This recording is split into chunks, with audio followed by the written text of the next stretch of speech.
How's it going, everybody? Welcome back. And today I wanted to give you guys a quick comparison of the best three VPNs in the business today, which I do think are these three: ExpressVPN, NordVPN, and Surfshark.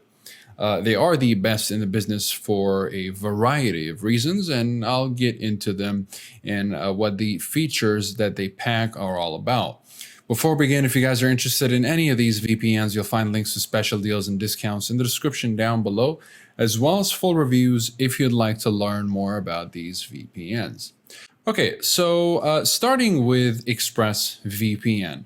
Now, with ExpressVPN, you're getting over 3,000 servers in 94 countries. Now, already that is a pretty big distinction to make between ExpressVPN and Nord and Surf, because Nord has 60 countries and Surfshark has 65 countries. And so that puts ExpressVPN in the lead when it comes to country variety, let's say. With regards to servers and how you can kind of access each server because they're all available and you can list them all one by one. This is one thing that I do like about NordVPN, is that you have over 5,100 servers. And even though, it's not exactly, it's only 60 countries, right? But as you can tell, it's got most of the globe covered. So that's not too much of a problem. It's just that ExpressVPN has a whole lot more variety when it comes to countries. Though what I like about NordVPN, which you won't find in Express or Surfshark, is the fact that you can, let's say, is the fact that you can list every single available server. So you can just go through the entire list, and it's the same, of course, with all the other regions here. And you have so many servers, and you can look at the load here. They're sorted by load. Whereas with Surfshark, you can just look through the regions, really. So, and it's the same, of course, with ExpressVPN. Both Express and Surfshark, the way they work is that it'll select the best server based on your location. And NordVPN will do the same if you just, hit the region or whatever. But you do have the ability to go through these servers one by one if you would like. Whereas with Express and Surf, you get general locations, and you can just, click on those without the ability. You don't even have the ability to list the servers themselves. Now, with regards to speed, you can say that ExpressVPN and NordVPN are kind of on equal footing here, but I have seen more consistency from ExpressVPN. Followed up by Surfshark. And with regards to security, they all have their own security features.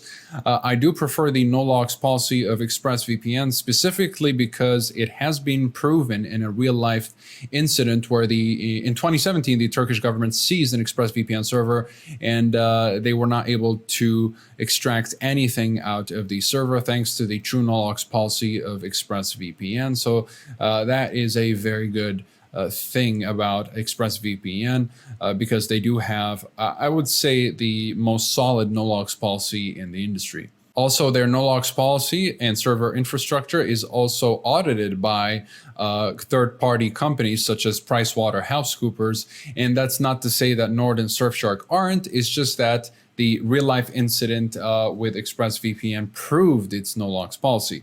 But as far as independent audits with NordVPN and Surfshark, they are definitely there, except that with Surfshark, the audit that took place was over on the browser extensions, so not the application itself. Although recently they did have a server infrastructure audit, which also resulted in very good standing. So overall, these VPNs have great privacy policies, and they are independently audited to certain degrees, really, with ExpressVPN being in the lead, followed up by Nord and then Surfshark. And just to reiterate, with regards to security features, they all have their own unique security features, and I'll get straight into them.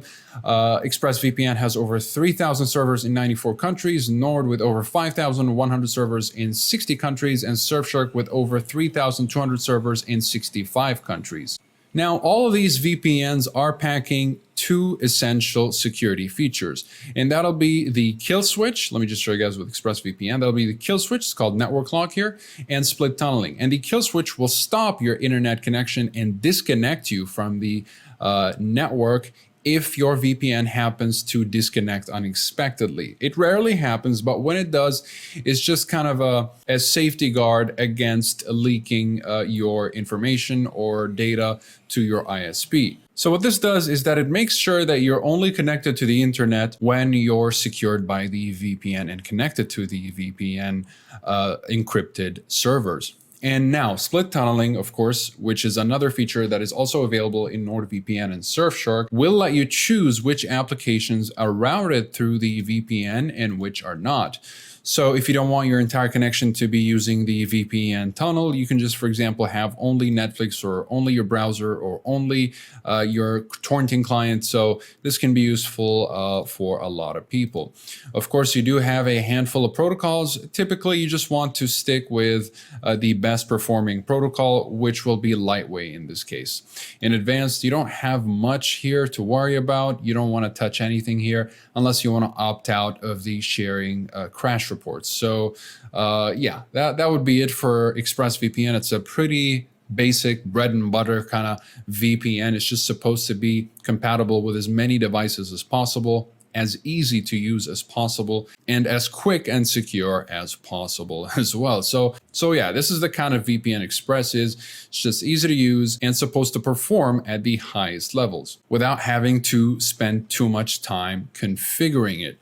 Okay, now if you're looking for a VPN that perhaps is a little bit cheaper because, you know, maybe ExpressVPN is a little bit too expensive, even though I do have discount codes that are available in the description down below if you're interested.